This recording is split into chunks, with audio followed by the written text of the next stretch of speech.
So ayan, nandito tayo sa pinakataas, no? Ayan, nalinis na nila utol ito. Sa nila paring Arnold. Steel brass na yung binabasa na lang. Ito yung part nung sa may storage. Saka sa may part ng hagdan. Ito, hindi to. Yan, ito naman yung ano namin, tatapusin namin ngayon. After nun, babad na namin yung mga ano. Babasa Ibabalik na namin itong mga kahoy dun sa pwesto nila. Ito, pe-flexiban na rin namin ngayon to. Mga kinantohan dito kahapon. Taas din, no? Silip tayo. Tikla ka na. Tikla ka na. Tikla.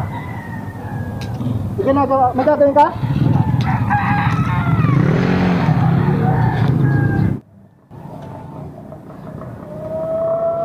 Ayan, bali na-applyan na ni Utol ito sa pinakataas. After namin dito, doon na kami sa baba. May gagawin din kami doon. Si tatay naman nando sa baba, nag-aasinta na nung ano, sa island counter natin. At saka yung sa kitchen ano natin, kitchen sink. Tapos si paring Arnold, binabalik niya na yung mga kahoy doon sa dating pwesto. Yan. Tapos lilinisin namin to. Ayos na kami. Bababa na kami.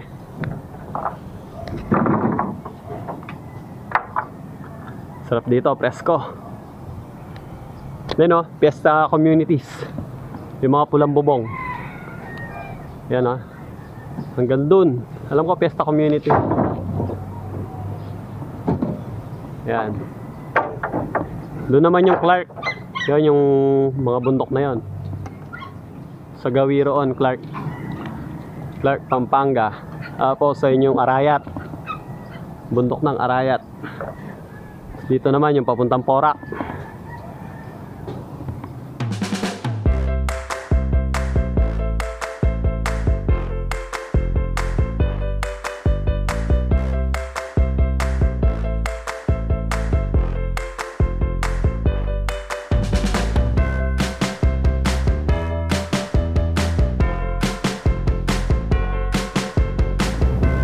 So ito, natapos na natin tong taas.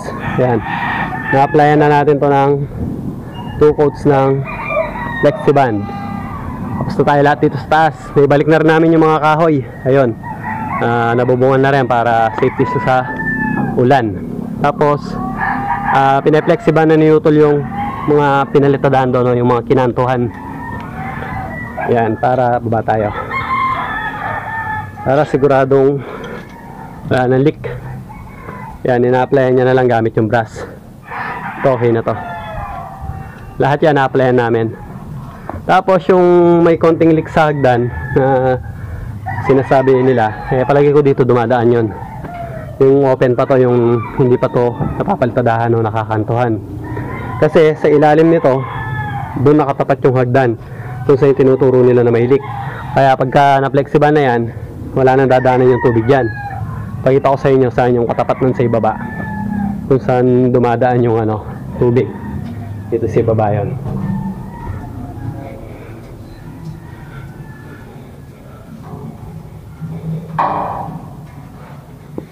Yan, dito.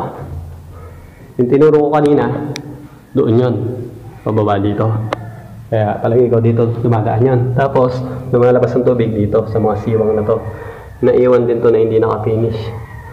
So, papakantuhan ko to. Kahit manipis lang, pero may Flexiband ng kahalo yon. Tapos ito, papaplastering ko to, papapaltada ko. Naiwan na hindi ano. Tapos may Flexiband na rin, para sigurado. Let's check natin yung ginagawa namin sa baba.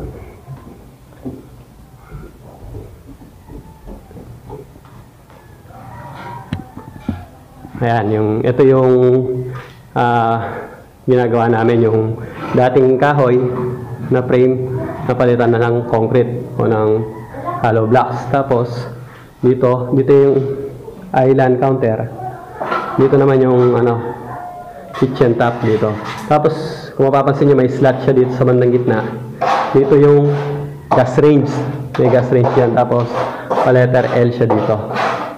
Yan. Ang finish nito is white quartz. Yung white quartz na granite. Maganda yun pagka Pagka-install na, ipapakita ko sa inyo. Popormahan na namin to ngayon, tapos babakalan, baka bukas buhusan na. Tapos ready na siya for installation ng granite, yung quartz.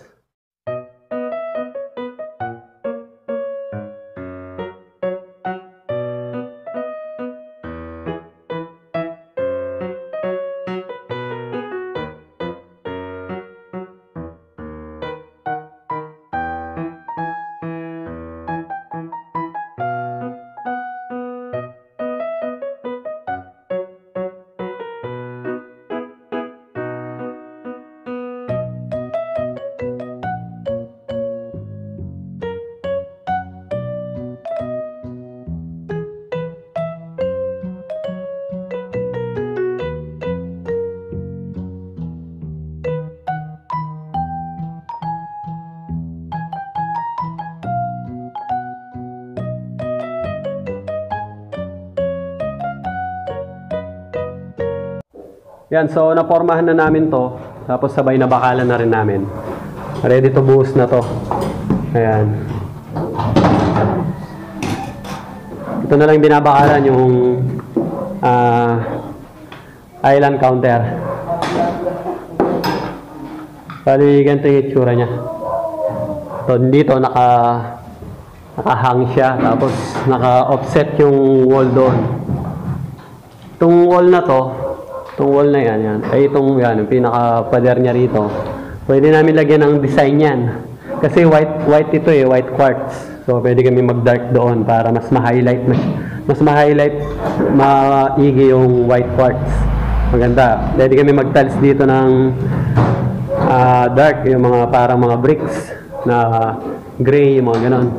Yung mga parang deco stone, yung mga parang deco stone, yung mga parang mga bato-bato. Pwedeng i-design dito sa ibaba. Or pwede rin tayong gumawa ng concrete kamukha ng ginawa natin sa baba. Ayan. 10mm yung ginamit nating rebar dito. Yung hindi form bar natin. Na meron siyang distance na 15 cm. Ayan, malapit na yan. Tapos dito sa may bandang naka-nosing niya is naka-double pa siya. Kaya matibay yan.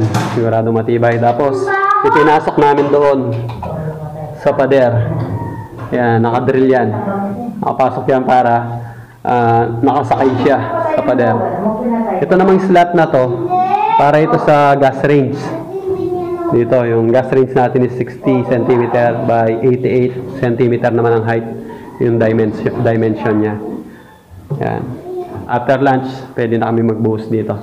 Ready na to. Ito naman yung kitchen sink niya, yung stainless. Dito naman. Ito naman yung ulam namin, tuyo. Binigay ni Dara. Hindi ka, Dar. Sarap niya, no? Binigay niya kami. O, kakain na daw kami. Mangan. Let's go. O, mangan tayo na. Kain na tayo. Kain tayo. Ano yan, pare? Yan, gulay. Hindi ko naman yan. Dalan. Sisig. Sisig sibuyas. Ayan, bumibili lang kaming ulam dyan sa may labasan, sa may stoplight. Sisig, tapos ano to, bistik, tapos ito, bagoong. Hindi, corned beef yan. Ito yung binigay sa amin tuyo ni Dara. Pwede na, kain na.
So ayan, bali natapos na namin siyang nabuhusan, no? Ito yung island counter, tapos doon naman yung part ng kitchen top.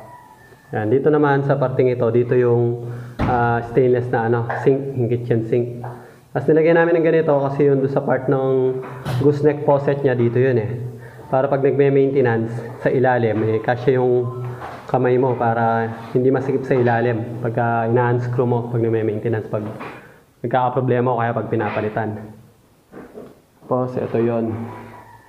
Ito yung slot ng ating gas range. Yan. Bali, ginitna ko na lang siya rito. Magmula rito, tsaka ito. Yan. Parehas yung distance niyan. Nakagitna siya rito. Yan. Tapos kung makikita nyo, sinadya talaga namin siya na magaspang. Yan. Ginuhitan namin, sinuklay namin dun sa may, ang tawag nito, dun sa may walis. Sa may walis ting-ting. Para maganda yung kapit naman ng ating granite, yung white quartz natin. Hindi namin siya kininis talaga. Yan. So, bukas babalikan namin to. Tatanggalin namin ang forma, tapos paplastering na namin yung ibaba. Yan. Papaltadahan namin to, kakantuhan. Tapos, pupunta na tayo dun sa installer ng ating white quartz. Papa-install na natin. Okay, so pauwi na rin kami ngayon kasi wala na rin kami gagawin. Kailangan pa namin itong patuyuin para matanggal yung mga forma. So bukas na lang ulit. Abangan nyo yun, papaltadaan natin itong ibaba.